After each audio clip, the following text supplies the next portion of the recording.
What's up? What's up? It's your boy Corey B. So today, what I want to talk about is math.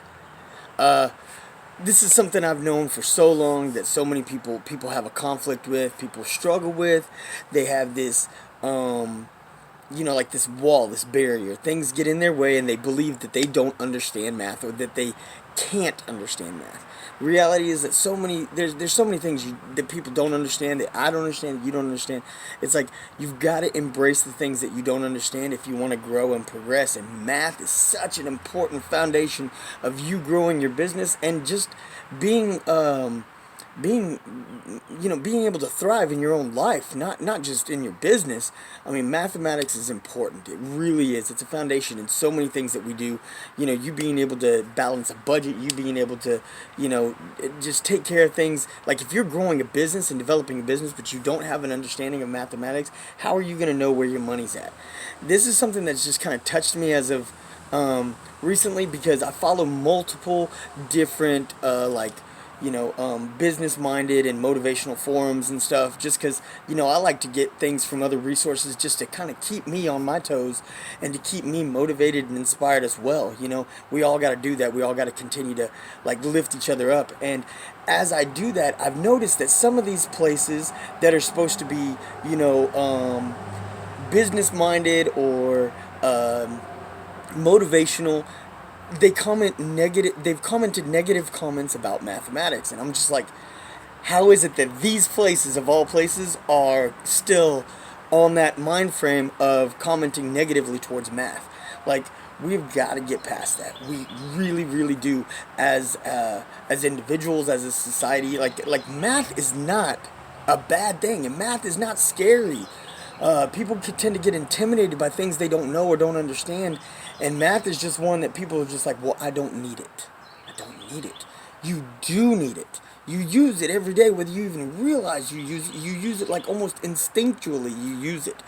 Like I said, I want to encourage y'all to take a moment and actually get out there and just try to think about how you're using it in your daily life. Like, when you're doing things, today, this week, throughout, your daily activities, when you're planning your meal and you're trying to figure out measurements for, recipes that you might be making, or you're planning your meal and you're trying to budget for what you're going to get at the grocery store. I mean, all these different things. When you're balancing your checkbook or your budget, most people don't use checkbooks anymore, but do you balance your bank statement? Do you double check your bank statement and see what money you actually have? Plenty of us don't. It's a true thing. I know plenty of my friends. I used to not. I used to be one of those who didn't balance. I was just like, oh, I kind of know what I should have. It's like, yeah, kind of knowing isn't good enough. Like, if you really want to get to a point where you're debt free, where we have a financial freedom and you're growing your business, you got to know where those dollars are. Every dollar, not a kind of estimate. Like, you need to know where those dollars, and without being able to do math, you can't know where your dollars are at. You really can't. So, like I said, I want to challenge you to take a moment to really think about how you're using math and how you're applying it, and see what it is that's kind of putting up that wall or that barrier, and what is making you feel intimidated or stifle you in a way. I posted a post on my IG account. It was something, like I said, I saw on one of these motivational. It was actually the post I shared was one I saw in a business, like a mogul mind frame forum, and I was like, I've got to share this picture, because it was just like, oh, I hate math, but I love counting money. How are you supposed to know how much money you're gonna count if you don't know math? Like, I mean, you can count your money, you can count money that you have, but do you really want to trust someone else to count your money? Are you really growing your family's, welfare based on somebody else being able to count your money? Are you growing, your business in a direction and you're going to continue to pay someone else to count your money? I mean, that's not a bad thing to do, to have someone's like, oh, well, my business is growing and growing and growing, so I'm going to have a bookkeeper or an accountant or whatever do that. That's totally fine, and it's totally reasonable and understandable, especially if your business is big. But are you going to just bank on them always getting it right, or are you actually going to know how to double check what they're doing? Are you actually going to be aware of, like, this is how much, dollars and cents I should have, and are they on top of it? Do I trust them to know that they're getting it right? Am I aware that they're getting my taxes right, that they're getting my income right, that they're there's got to be checks and balances for whatever they're doing, and there's got to be, in order to be that check and balance for what they're doing, you've got to actually know what you're doing. I used to be a tutor back in when I was a mathematics tutor. I tutored for everything from basic mathematics all the way up to calculus. Calculus was not my strongest for tutoring, but I could do it when I needed to.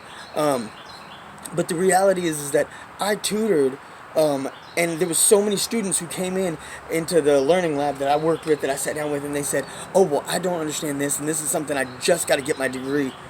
It's like, there's so much more than just getting your degree. But I had a professor once, a great professor, Professor Omar Rodriguez, and he was actually absolutely incredible. And I took him for several semesters, and I remember him talking to a student once, and he said, "If you don't learn math for anything else other than to get your degree, I'm not going to sit here and argue with you that you're going to use it every day, because I know what you will do and what you won't do, but that argument is pointless." But he said, get it done to get your degree. Like, take the steps that you need to take, because, like, we're in Texas. The state of Texas requires college algebra as being one of to get to the next step for your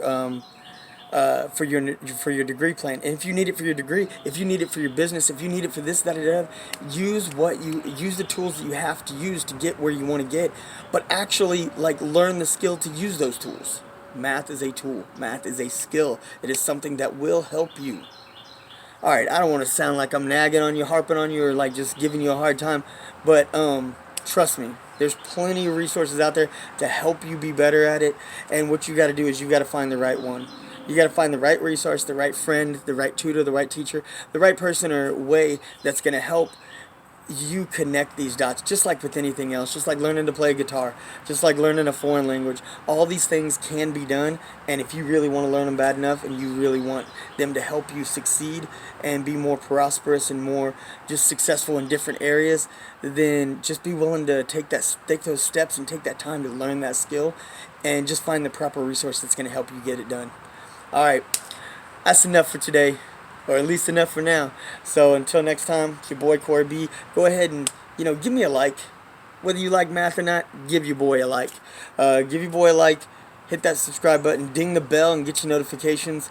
And I'll see y'all next time. Alright, later.